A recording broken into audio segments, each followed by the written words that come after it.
Today I'm going to show you how to install an invisible zipper. Place it on the back seam and I'm going to mark the waistline seam. To measure down the zipper, I want it to be about 16 inches.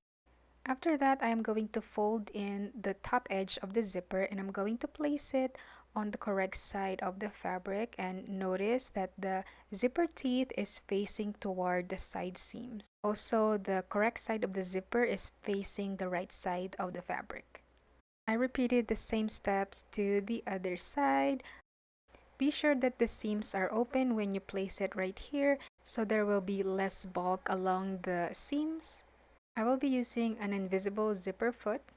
Then I'm just going to put the zipper coil in the groove, pushing the zipper coil to the left to make sure that I won't sew over it. Secure the zipper teeth by sewing right here, then I'm going to trim it off. Now it's time to close the back seam. I am going to pull out the lining, fold it over to match the right sides of the fabric, and then I will pin it to secure. I will repeat the same steps to the other side. Then I'm just going to stitch it all the way and I'm going to close the back seam. So I like to start from the hemline all the way to the zipper end.